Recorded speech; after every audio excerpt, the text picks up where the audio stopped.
Sometimes the news is just overwhelming. There's so much to talk about, you just don't even know how to proceed. Today is one of those days. Not only was there the big blitz from Russia into Poland, and NATO's trying to figure out what to do, and Russia's even denying it, but then a very prominent MAGA voice was just nearly assassinated. Might have been, actually. We don't know what his condition is at this point when I'm recording right now. So let's jump in and try to cover everything that we can as quickly as possible. So we'll start with this.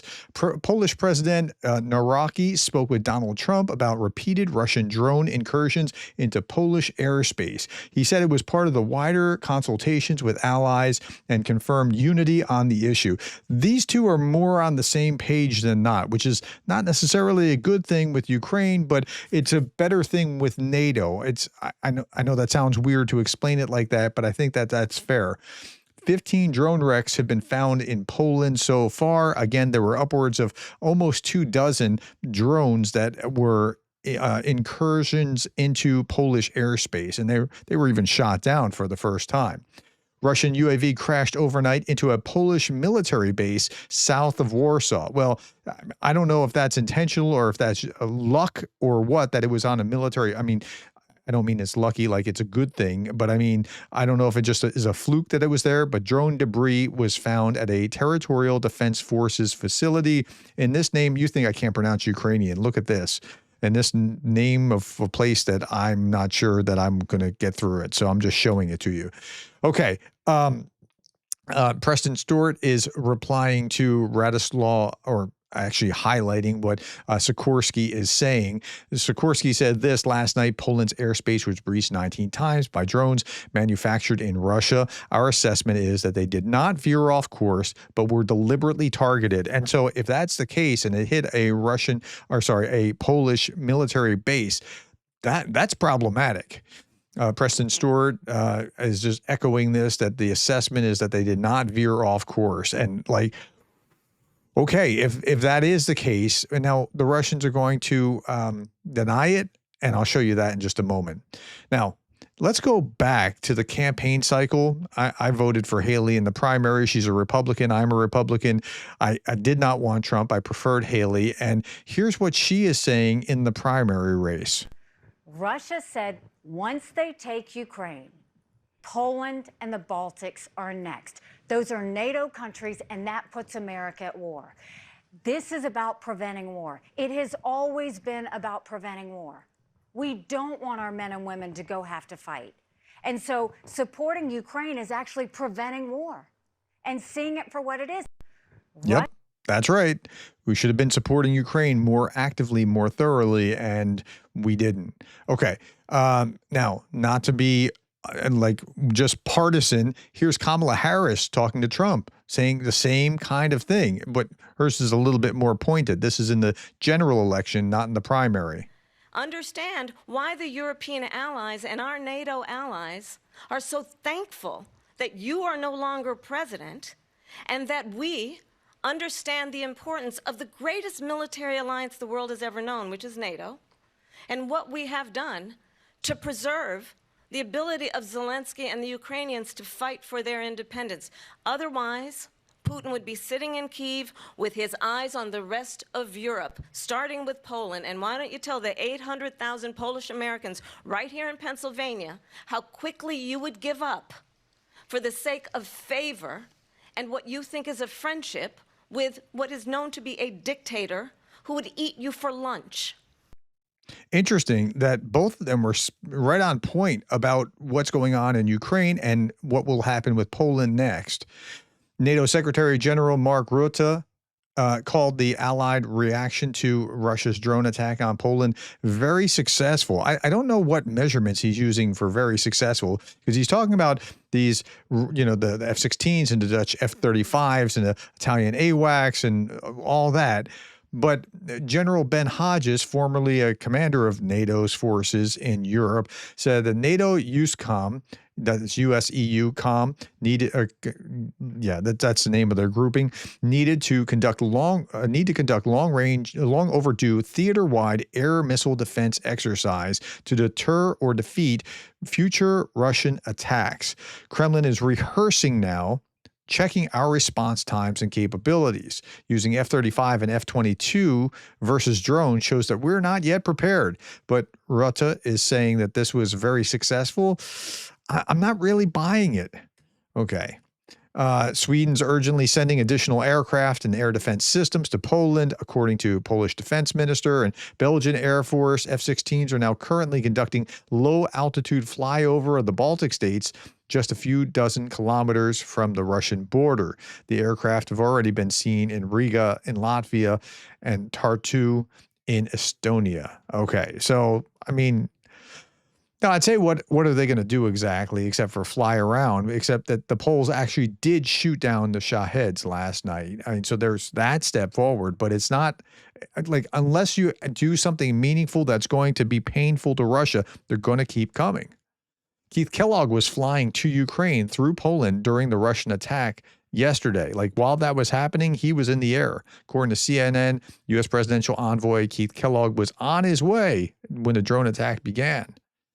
Now, Fico and the Russian drone strike in Poland, here's what he had to say. Okay, Fico's a piece of work, right? We all know that. But he said, we need to figure out who controlled them. What do you mean we need to figure out who controlled them? Is anybody else in that whole area, is anybody else worldwide shooting Shahed drones around in Gerdes? The Ukrainians aren't shooting Shaheds and Gerdes. I express solidarity with Poland and offer assistance in finding all the necessary answers, he wrote. Well, that's fairly tepid. Now, the Kremlin's comments are even greater. This is Dmitry Peskov. We consider the accusations groundless. That's the Kremlin's comments on Russian drone strike in Poland. There's no evidence has been presented that these drones are of Russian origin, said Putin's press secretary.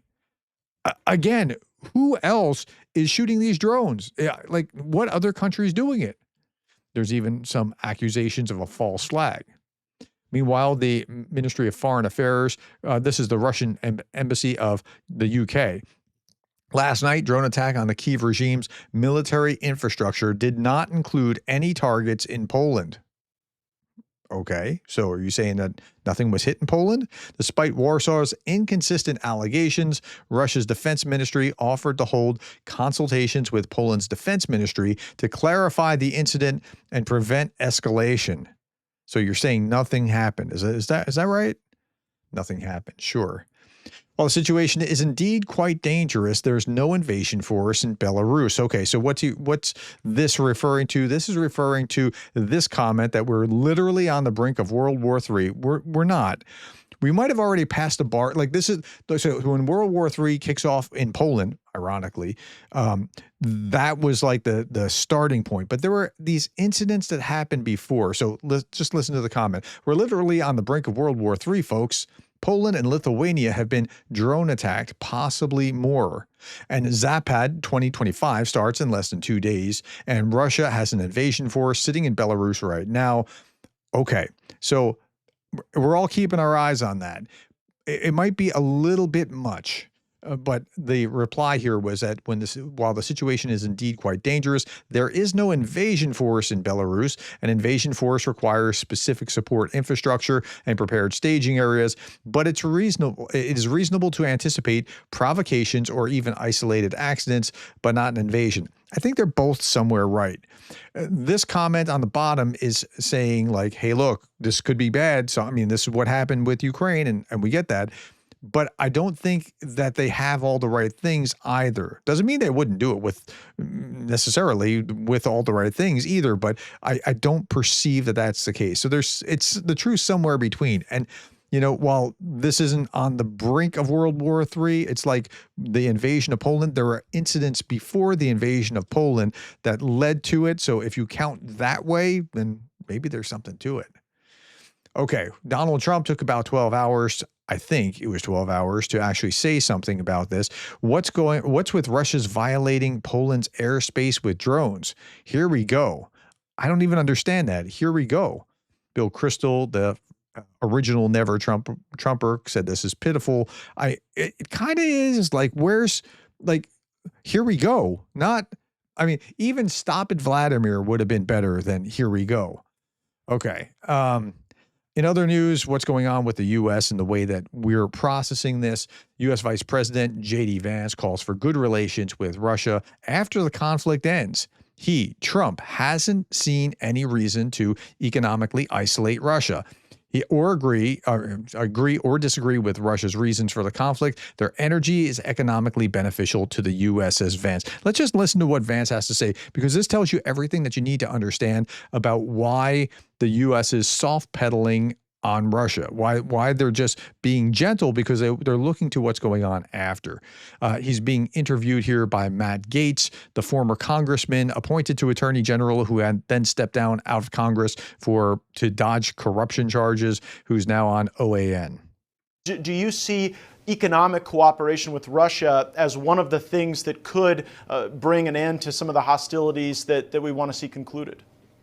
Yeah, Matt, absolutely. And it's one of the carrots that we've thrown out there. And the president's been very open with both the Europeans and the Russians that he doesn't see any reason why we should economically isolate Russia except for the continuation of the conflict. He wants the killing to stop. And then on the other side of peace, he's very open to a whole host of economic. Yeah, they're way too open to things on the other side of the peace, as if Russia hasn't torn millions of families apart. Literally millions of families are torn apart by what's going on in Ukraine and what the invasion of Ukraine by Russia. Arrangements that are beneficial to the United States of America. I mean, let's be honest, whether you like or dislike Russia, whether you agree or disagree with their underlying arguments for the conflict, the simple fact is they've got a lot of oil, they've got a lot of gas, they've got a lot of mineral wealth. And I think the president is absolutely right that once we get this peace settled, we can have a very productive economic relationship with both Russia and Ukraine in the future. And frankly, Matt,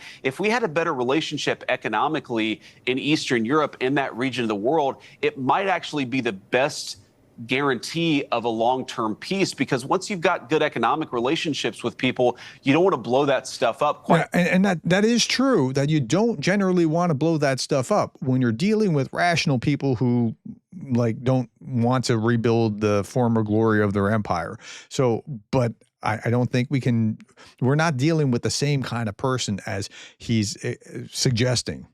Okay. Conservative activist Charlie Kirk. This is the second big story, and it's fairly breaking. It just happened a couple of hours ago. He's about one of the most MAGA voices out there, right? Conservative activist Charlie Kirk, head of Turning Point USA, was just shot in the neck. It looks like the right side of the neck from the video itself. And during a press conference in Utah, he's been hospitalized, according to U.S. media reports. Donald Trump, an hour later, came out with this: "We must all pray for Charlie Kirk, who has been shot. Great guy from top to bottom. God bless him." Okay. Now, his politics are about as MAGA as you make them. That's neither here nor there when we're talking about assassinating somebody, right? Like, it doesn't matter how woke on the left you are or how MAGA you are on the right. We talk about our differences. We don't shoot other people. Like, that's not where we want to go in society. And let me tell you something. I've seen some absolutely horrible comments on social media about, yeah, you get them, or this was a great idea, or this was a great thing to happen, or those kind of things. Anybody who's saying that, you ought to just wipe off of your social media. That is not okay. This is not where we want to be as a country. We need civility. We don't need more of that. And again, I would say the exact same thing if someone on the left had been there was an attempted assassination on someone on the left, and then, the same kind of thing would apply, right? This is not a partisan issue. This should be the most bipartisan issue in the United States. Okay, so here's a video reporting to show the suspect who shot Charlie Kirk earlier in an event in Turning Point USA in Utah Valley University. Please don't. Here's Speaker Johnson conservative Republican or MAGA Republican saying, please join us in praying for our good friend Charlie Kirk. And then here's the Democrat, way left-leaning Democratic governor of California saying the attack on Charlie Kirk is disgusting, vile, reprehensible. Okay, you know, you're not probably going to see a whole lot of times where you see me actually agree with Gavin Newsom, the governor of California. So here's the time, because we're talking about what we should all be agreeing on, that this kind of behavior, this kind of violence is not okay. Vile, reprehensible. In the United States of America, we must reject political violence in every form. That's right. In every form. That's right. Okay. Last story. Yulia Navalny is talking about this on her post. Media reports indicate that as a part of a new sanctions package, the EU may impose a complete ban on issuing tourist visas to Russian citizens. If this information is confirmed, such a decision will become a serious mistake.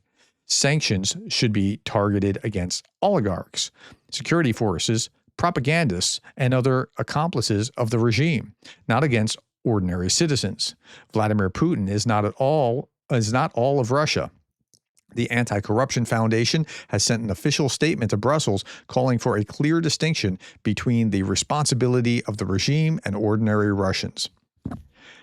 As I think about it, the more I think about it, the more I think, you know, I don't know that ordinary Russians are actually not culpable in some sense. They're not spending their time opposing the war. In fact, here you are with recent Russian polling suggests that support among the Russian population for the war remains high despite growing casualties and relatively slow advances on the battlefield. Support from the population remains high. So no, I'm not willing to go there, and I'm not willing to back that.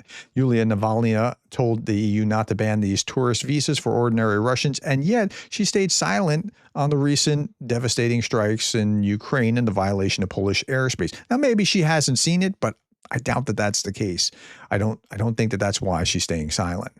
All right, last little bit, Darth Putin, and then a shout out, and then we'll be done. NATO provoked this war, so 3 days after Donald said he was reducing commitment to NATO, we attacked NATO.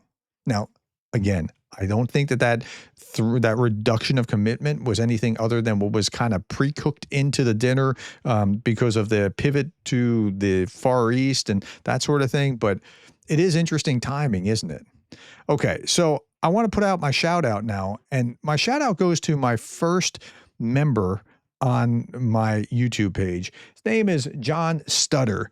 John Stutter, first person to sign up as a member, as a graduate student. I have I put the tiers as undergraduate, graduate, and colleague on as YouTube memberships, and then there's the same thing, and then there's also board member level on. And when you see that I do this here at the end, Patreon board members, that's like the highest level, and I give them a special shout out because, well, I mean, thanks for supporting me. I really do appreciate all your support, and I want to acknowledge the first YouTube member. In fact, you know what? I think what I'm going to do is just go through all my YouTube members and patrons and just give them a shout out at the end of these. I think that would only be fair. I really do appreciate you all. All right, my friends, that's all that I have. Thank you for the time, the likes, the shares, and the subscribes. And thank you for being the kind of person that cares about Ukraine.